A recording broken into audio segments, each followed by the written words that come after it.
Hello friends, welcome to my channel. இன்றைக்கி நம்ம சேனலில் என்ன பார்க்குறோம் அப்படின்னா, இன்றைக்கி நம்ம சேனலில் வெள்ளிக்கிழமை நம்ம வீட்டில் பிரம்ம முகூர்த்த பூஜை பண்ணினது தான் வந்து வீடியோவாக ஷேர் பண்ணியிருக்கேன். வீடியோ கண்டிப்பாக ஏதாவது ஒரு வகையில் உங்களுக்கு யூஸ்ஃபுல்லாக இருக்கும்.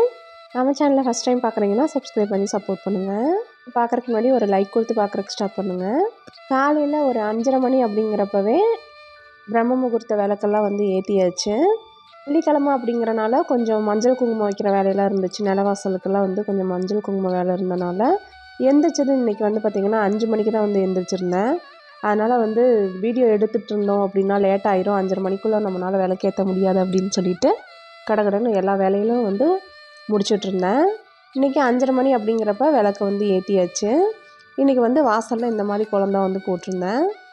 இன்றைக்கி வெள்ளிக்கிழமை அப்படிங்கிறனால பஞ்சகவ்ய விளக்கு ஏற்றிருந்தேன். பஞ்சகவ்ய விளக்கு ஏற்றி வைக்கிறனால வீட்டில் ஹோமம் செஞ்ச பலன் கிடைக்கும். கோலம் போடுறது எதுவுமே வந்து இன்றைக்கி நான் காமிக்க முடியல. முடிஞ்ச அளவுக்கு வாரமானால் வெள்ளிக்கிழமை நாளில் பஞ்சகவ்ய விளக்கு வீட்டில் ஏற்றுங்க. பஞ்சகவ்ய விளக்கு ஏற்றினதுக்கப்புறம் அதோடய வைப்ரேஷன் ரொம்ப நல்லாயிருக்கு. கண்டிப்பாக வந்து எல்லாருமே பஞ்சகவ்ய விளக்கு வாங்கி வச்சு வாரத்தில் ஒரு நாள் மட்டுமாவது ஏற்றுங்க. காலையில் பார்த்திங்கன்னா சுவாமிக்கு நெய்வேத்தியத்துக்கு கொய்யாப்பழம் மட்டும் வச்சுருந்தேன். பிரேக்ஃபாஸ்ட்டு பண்ணிவிட்டு அதை வந்து எடுத்து பிரசாதமாக வச்சிடலாம் அப்படின்னு சொல்லிட்டு இன்றைக்கி பிரேக்ஃபாஸ்ட்டுக்கு வெண்பொங்கலும் கேசரி வந்து செஞ்சுருந்தேன். வெள்ளிக்கிழமை அப்படின்னாலே ஏதாவது ஒரு ஸ்வீட் வந்து செஞ்சு சாமிக்கு வந்து நெய்வேத்தியத்துக்கு படைப்பேன். இன்றைக்கி தம்பியும் வந்து அம்மா கேசரி செஞ்சு கொடுங்க அப்படின்னு சொல்லி கேட்டிருந்தான். ஸோ அதனால் கேசரி செஞ்சுட்டு சாமிக்கும் நெய்வேத்தியமாக படைச்சிடலாம், பசங்களுக்கு வந்து ஸ்நாக்ஸ்க்கு வந்து கேசரியை வந்து கொடுத்துடலாம் அப்படின்னு சொல்லிட்டு கேசரி தான் வந்து செஞ்சிட்ருந்தேன். கேசரி நல்லா உதிரி உதிரியாக வரணும் அப்படின்னா, அதாவது ஒட்டாமல் வரணும். கொல கொலன்னு ஒரு சிலர் வந்து கேசரி செஞ்சாங்க அப்படின்னா ரொம்ப கொல கொலப்பாக இருக்கும். அந்த மாதிரி இல்லாமல் வரணும் அப்படின்னா தண்ணி வந்து கொதிக்கிறப்போ 2 ஸ்பூன் ஆயில் விட்ருங்க. அதே மாதிரி ரவையை வந்து நல்லா நெய்யில் வறுத்துட்டு தண்ணியில் வந்து சேர்த்தோம் அப்படின்னா ரவை வந்து கட்டியும் உழுகாது, அதே மாதிரி நல்லா உதிரி உதிரியாக வரும். தண்ணியும் நல்லா கொதிச்சிருக்கணும், ரவையும் நல்லா வந்து வறுத்துருந்தோம் அப்படின்னா கேசரி வந்து சூப்பராக இருக்கும். ஒரு அடுப்பில் பொங்கல் வச்சுட்டேன், ஒரு அடுப்பில் கேசரி வந்து செஞ்சிட்ருந்தேன். ரவையை வந்து நல்லா வறுத்துட்டோம் அப்படின்னாலே நம்ம வந்து கை ஒரு சைடு கிண்டிகிட்டே இருக்கணும், ஒரு சைடு போட்டுகிட்டே இருக்கணும் அப்படின்லாம் இல்லை.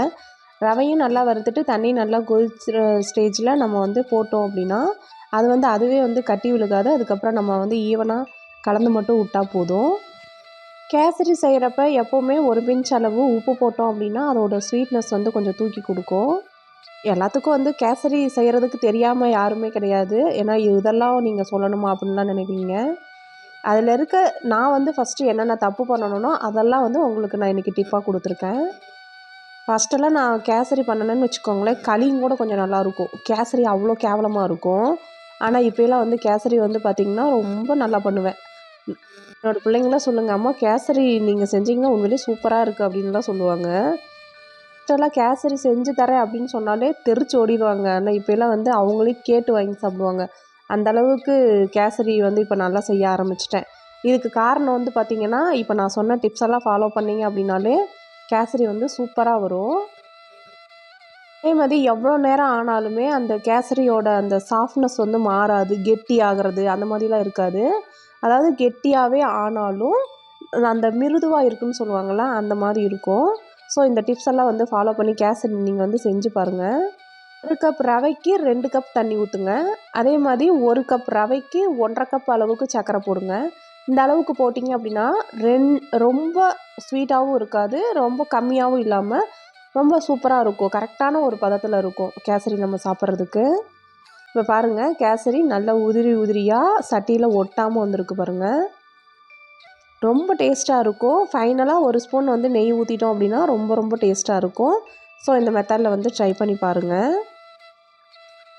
இப்போ எல்லா வேலைகளும் வந்து கிச்சனுக்குள்ளே முடிச்சாச்சு. இப்போ விசிலும் வந்துருச்சு பொங்கலுக்கு. ஆஃப் பண்ணி வச்சுட்டு பாப்பாவுக்கு வந்து தலை சீவி விட்றதுக்கு வந்துட்டேன். நான் வந்து தலை சீவி விட்றப்ப தான் வந்து ஸ்கூலில் இன்றைக்கி என்னென்ன பண்ண போகிறோம் அதெல்லாம் வந்து இவங்க 2 பேரும் வந்து சொல்லிகிட்ருப்பாங்க. அதெல்லாம் வந்து கேட்டுட்ருப்பேன்.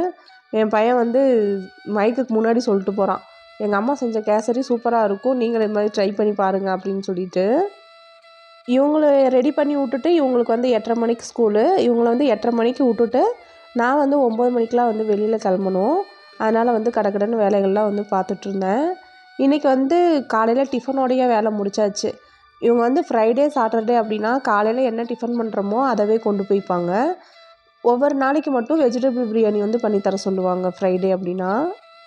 இன்னைக்கு பொங்கலும் கேசரியுமே கொண்டு போய்க்கிறேம்மா அப்படின்னு சொன்னாங்க. சரின்னு சொல்லிட்டு நானும் கொடுத்து விட்டேன். பாப்பாவுக்கு பார்த்திங்கன்னா தோசையும் தக்காளி சட்னி அவள் வந்து கொண்டு போயிட்டு மதியானம் கேண்டீனில் சாப்பிட்டுக்கிறேம்மா அப்படின்னு சொல்லிட்டு பெரிய பொண்ணு வந்து கிளம்பிடுச்சு.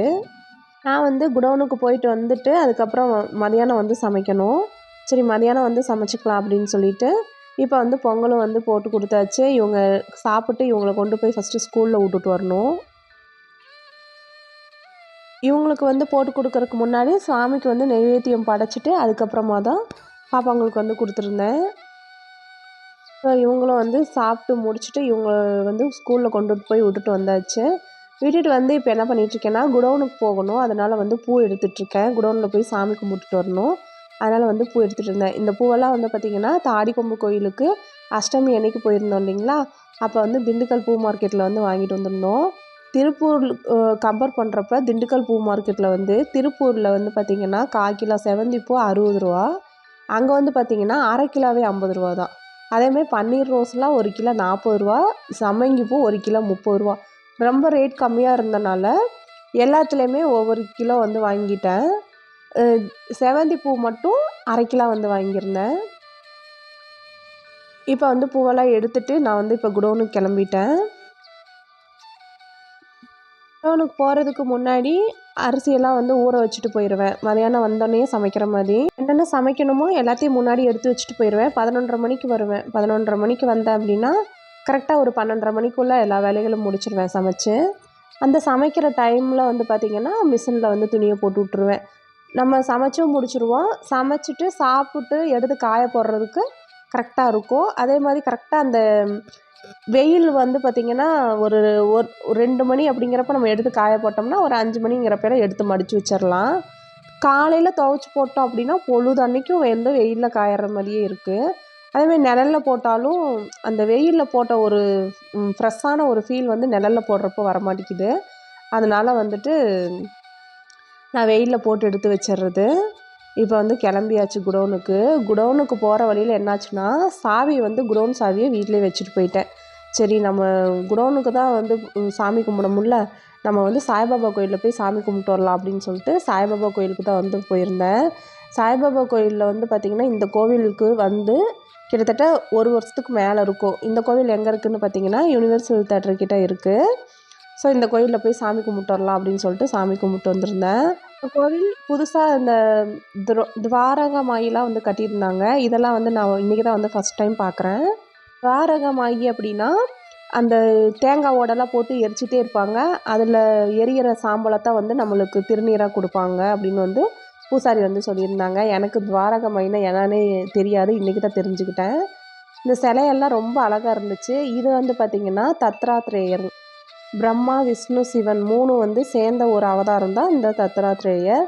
சிலையெல்லாம் அவ்வளோ அழகாக இருந்துச்சு. எல்லாமே வந்து பளிங்கு சிலையில் வந்து செஞ்சுருந்தாங்க. சூப்பராக இருந்துச்சு. ஸோ வந்து நான் இன்றைக்கி கொண்டு வந்திருந்த பூ இன்றைக்கி பாபாவுக்கு தான் போகணும்னு இருக்குது. ஸோ வந்து பாபாவுக்கு வந்து போட்டு நல்ல மனசார சாமி கும்பிட்டு அடுத்து நானும் வந்து வீட்டுக்கெலாம் வந்து கிளம்பிட்டேன். கோவில் வந்து பார்க்குறக்கு ரொம்ப ரொம்ப சூப்பராக இருந்துச்சுங்க. இன்னும் உள்ளுக்குள்ளே அந்த மண்டபத்துக்குள்ளேலாம் இன்னும் நல்லா இருக்குன்னாங்க. அது வந்து பூட்டி இருந்துச்சு, அதனால் அதுக்குள்ளே பார்க்கல. ஸோ அவ்வளோதான் ஃப்ரெண்ட்ஸ், இந்த வீடியோவை இதோட முடிச்சுக்கிறேன். அடுத்து ஒரு வீடியோவில் மீட் பண்ணுறேன். அது வரைக்கும் தேங்க்ஸ் ஃபார் வாட்சிங்.